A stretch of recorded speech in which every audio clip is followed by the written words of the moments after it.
On the road again. I have gotten off the Pacific Crest Trail.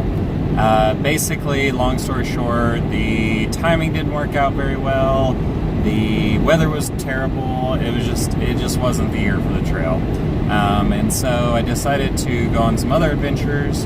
I am about like 7 hours into driving today and just crossed the Texas-New Mexico border, headed towards Washington to do some cool workaway stuff up there, hang out with some good people, and just enjoy life again after 400 plus miles of snow. So very excited. I'm hitting 5 to 6 new national parks that I haven't hit. So that'll put me up in the low 30s of national parks. So over the halfway point in the next week or so, which is awesome.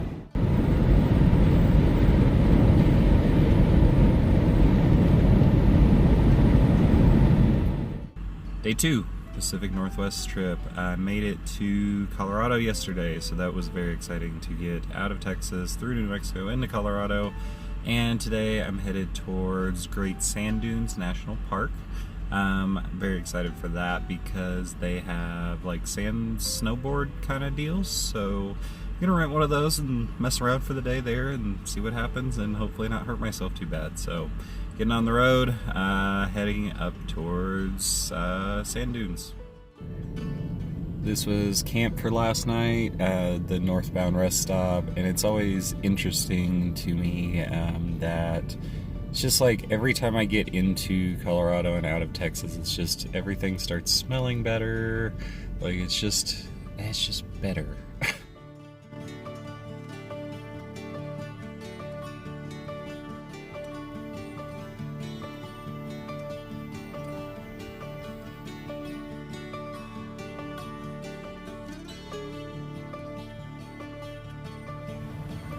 National Park number 29, Great Sand Dunes. It's like kind of reminds me of the Sierra, just slushy sand instead of slushy snow. Top of High Dune, which is one of the highest sand dunes in the entire country. Pretty cool. Doing some sand glissading.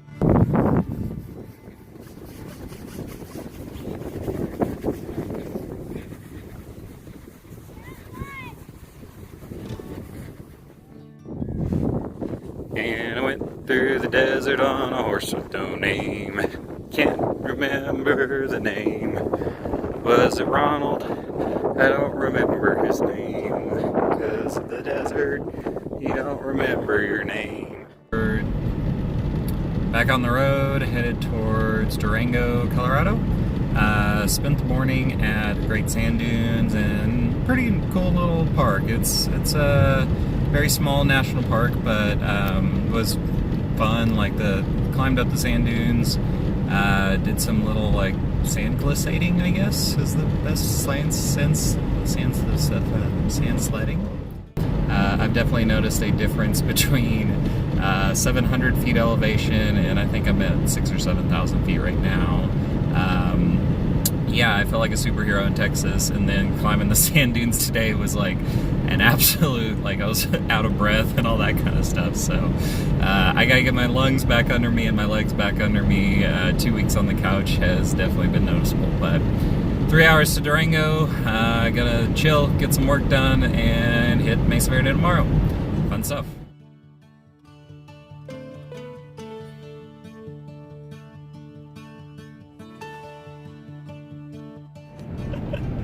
So running to Durango, Colorado on Highway 160, and I can't tell you how much I love doing curvy mountain roads really fast. It's just a joy in my life, and we just got through this section. There was 4 guys in front of me and 1 guy behind me. The speed limit was 35 and we were pushing 70. So that was a lot of fun. Fun, like curvy roads, but yeah, probably shouldn't have done that, but it was a lot of fun. And everyone else was doing it, so you know, they're the bad influence in my life.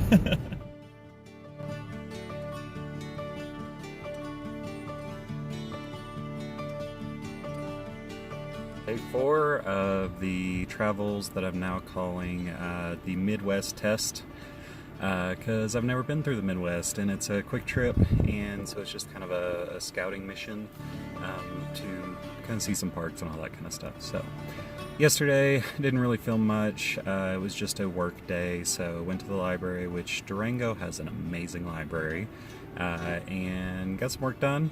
Was productive. So it was the first full work day I've had in a long time, which it was kind of nice, I guess. But yeah, today I am going to Mesa Verde and gonna check out some of the ruins, and yeah, then just kind of go from there. Fun thing about van life, I noticed 2 days ago that there was something kind of funky smelling in my car, and I just assumed it was me, but I was like, it's only been 2 days, and so it's too early for the car to stink this bad just because of me. Well, I found out it was stinking this morning. I had brought some potatoes that were pretty on edge to begin with and needed to be eaten immediately. Forgot about them. They rolled under the seat and turned into a black sludge, and so I found that this morning and got rid of them, and now it stinks so much worse in here because it's been disturbed, and there's flies everywhere, but at least they're gone, and hopefully the car will clear out a little bit today. But fun things, you lose food under the seats and then they start to rot. National Park number 30.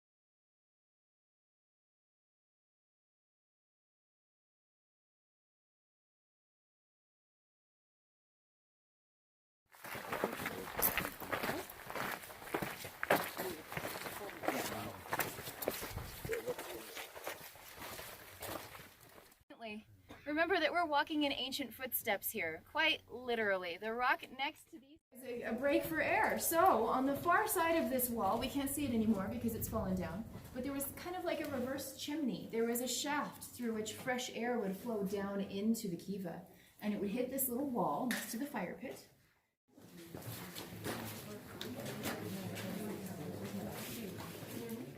Given something, like it, give it a bowl or a mug. Yeah, so they didn't go very far. Just a few. They're very shy. They don't find us big.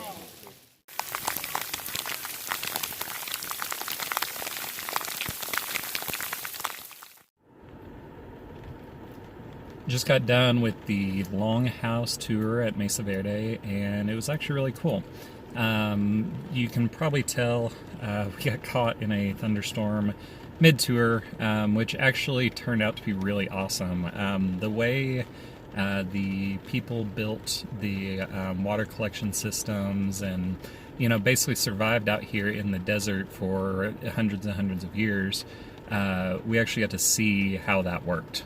So that was really, really cool to be able to see the drainage systems, the dams, the collection pots, stuff like that in real time out at these ancient villages. So it was very, very cool, very inspirational, especially considering a lot of my travels these days are to learn about off-grid living and how people used to live, and being able to see that firsthand was really cool. So headed to another dwelling, the Cliff Palace, doing a tour of that, and then done here for the day.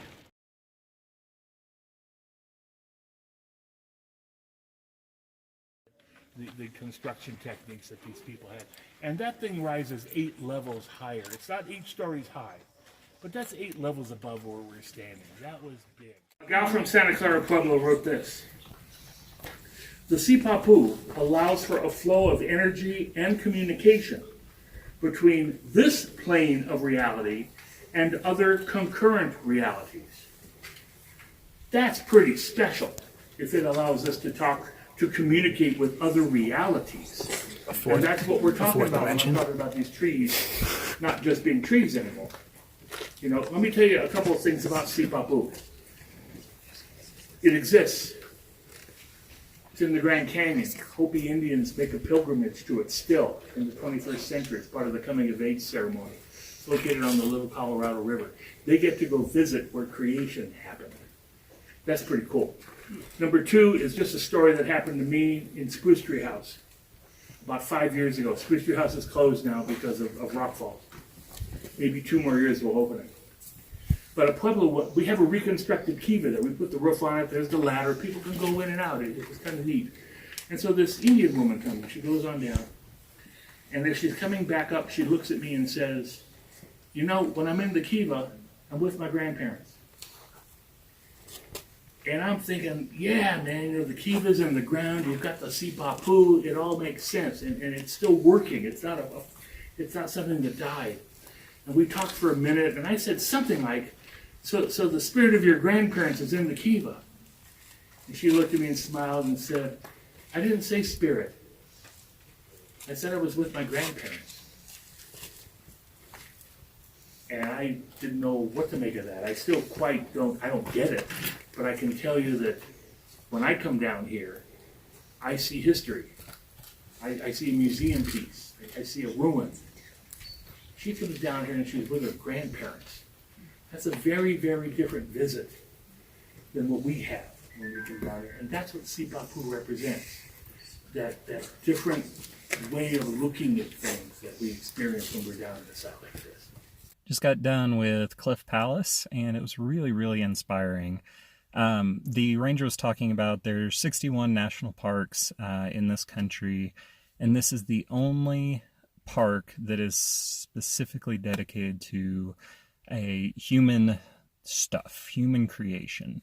And that was really impactful, thinking, like, going down into these cave dwellings and just seeing all this stuff's made by hand. All this stuff is hauled up by hand. They're saying that the Pueblos that lived down here, they never had carts or donkeys or horses or anything. Everything was done by hand. And to live for 700 plus years in the desert environment was really inspiring. For me personally, like, one of the big takeaways I got from this was just looking at the architecture and the construction was really, really cool. I definitely took some pictures and some sketches and some stuff going on in my mind for some potential, like, earth domes and stuff like that that may come to fruition at some point in my life. So that was kind of a cool thing to, like, take a little bit of that and, you know, learn about some of the history. For me, one of the things that was really cool to see and to think about, and you can actually feel the connection with this place, was the ranger was talking about, it's a little clay hole about that big that's in the center, pointed north in every single kiva, and it is a connection to the past and a connection to where people came from.